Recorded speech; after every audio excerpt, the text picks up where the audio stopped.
Hi, I'm Wade Hall. I'm one of the fitters here at the Spokesman Bicycles in Santa Cruz, California. We're doing a mountain bike fit now, working with Gene Selkov. Gene Selkov's a mountain bike rider. He is a racer and cross-country rider. Rides a hardtail 29er. Maintaining speed over varied terrain is sort of the priority with Gene. We've spent quite a while sitting down and talking, discussing his goals, his issues he's had with his fit, some knee pain issues he's had, trying to get a good understanding of where we're going to go with the fit today. Before we actually go into the fit, we take quite a while to understand, you know, Gene, why are you here today? So there's a big process in that. Now we're moving into the physical assessment portion of the fit. So Gene, if I can have you lay down on the table.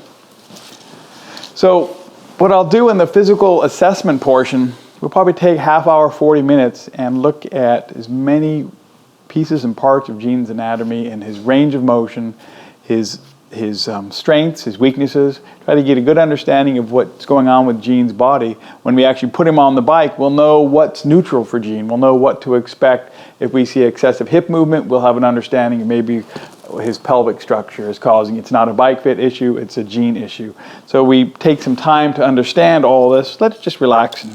So when I pick up his leg and look for range of motion, I get a number here on my goniometer. I'll take it, look at it in a different range of motion, a different aspect of that same leg. Take a measurement of that. There you go. And then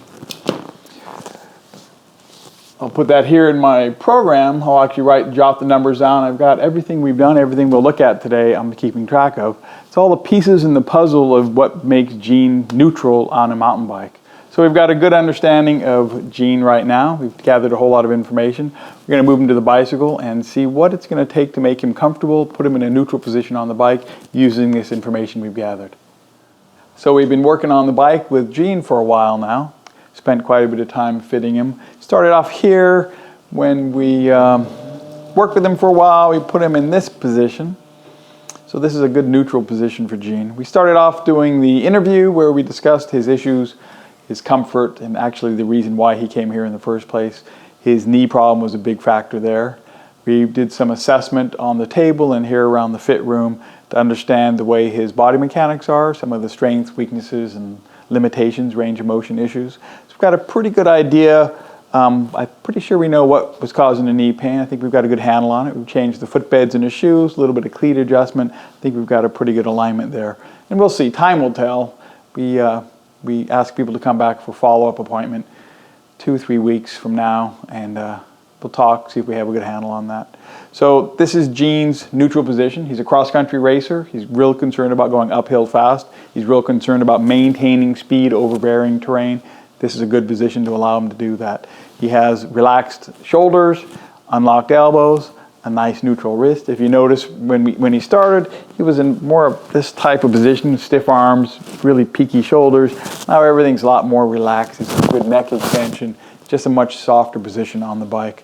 So this is Gene's neutral position on this bike. I'm actually gonna have another rider climb aboard. Go ahead and step off, if you would, Gene. Thanks, thanks. And then Chris is gonna climb aboard. And for Chris, a neutral position is very different. So this is extended for Chris, this position. What Chris likes, Chris races downhill and slalom. Chris's experience on a mountain bike is much different. His neutral position is much different. A downhill rider, when you fit them, they actually do something no one else does in the fit room. They will actually stand and test the fit standing. It's a whole different experience. So what's neutral for him, he's gonna be doing literally 40-foot jumps. 20 and 30-foot gaps are the norm in his world. He needs a bike that works in a completely different position than anyone else's bike. Gene's cross-country, concerned about going uphill fast. Chris is downhill, concerned about going downhill with incredible control, flying through the air with incredible control, landing, jumps, and staying alive to compete another day. So this is the neutral fit for Chris. Both mountain bike riders, 2 completely different experiences in mountain bike riding. And mountain biking is everything from uphill climbing to downhilling, and there's another 10 slices in between that makes up mountain bike riding. So Chris's neutral position, and step off, we'll get Gene back on. Thanks, Chris. Go ahead, climb back on, Gene. So here is Gene in Chris's position. using my remote control, and then here is Gene in Gene's position.